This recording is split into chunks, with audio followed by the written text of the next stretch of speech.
Now let us come to the second subtopic of this chapter, that is a constitution that is written.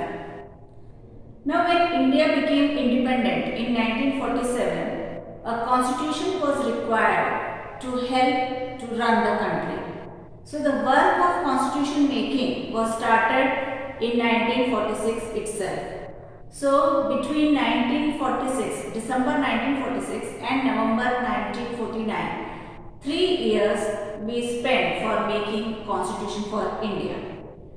For making constitution for India, a group of people were elected and they formed an assembly called Constituent Assembly, and meetings of this Constituent Assembly was held for these 3 years, and they decided on some policies and programs which came to be known as Indian Constitution.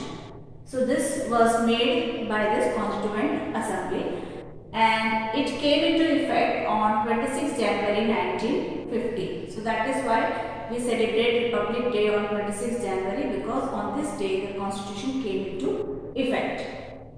Now this meeting were held at and the decision was taken in Delhi that 26 January 1950 the first Republic Day was celebrated, but the decisions, but the political parties which met and the group of people who were part of Constituent Assembly belong to different sections of people coming from different political parties, different religion. So all type of people were included in the Constituent Assembly.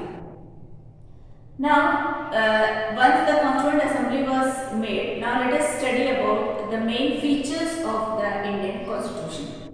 So the first and the foremost feature of Indian Constitution is universal adult franchise. In India, when the Constitution was made, it was decided that every person above 21 years of age would be eligible to vote. So there was no discrimination on the basis of caste, religion, sex, education or anything. Everybody who is above 21 years of age will be allowed to vote. This was first time in India that the people were allowed to choose their leaders. So this was a drastic step taken by the Indian Constitution. But in other countries like UK and USA, this universal adult franchise, this facility came in stages. Like in UK and USA, first only the propertied section or those who are wealthy section were only allowed to vote.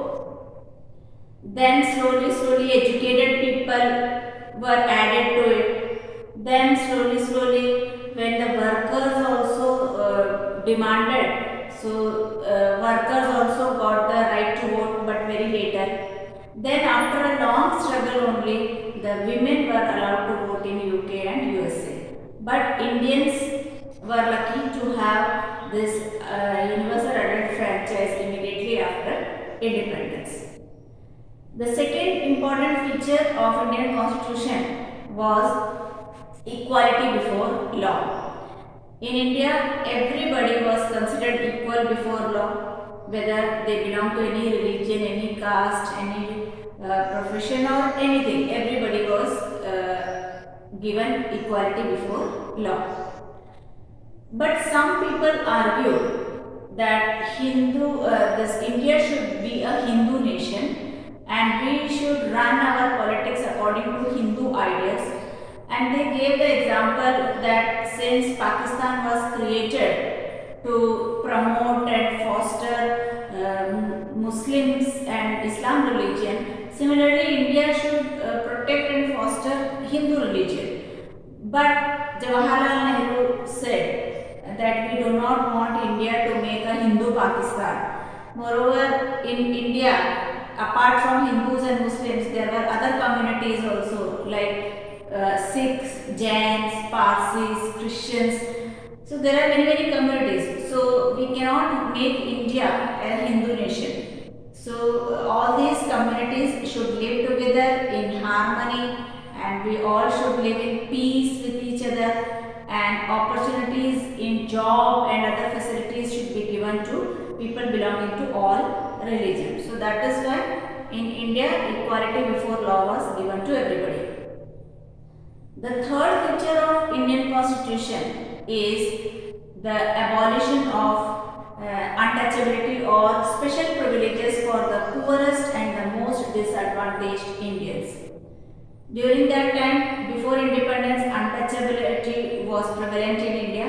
So after independence, untouchability, which was a slur and brought in the name of religion, that was removed. So abolition of untouchability is important feature. Then the people who were considered as untouchables and those who were not allowed to enter the temples, for them the temples were opened. Now anybody can enter the temple.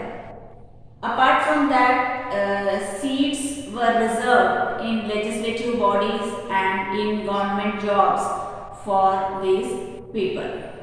But again, some of the people argued that since many of the people who are not getting grades but they belong to scheduled caste, so and they are not getting good grades, they should not enter into the prestigious institutions like IAS, Indian Administrative Service and all. So because they don't have enough marks to get into that examination. But again, people like H.J. Khandekar, who was also a member of the Constituent Assembly, he argued that these untouchables are getting low grades only because of the upper caste people.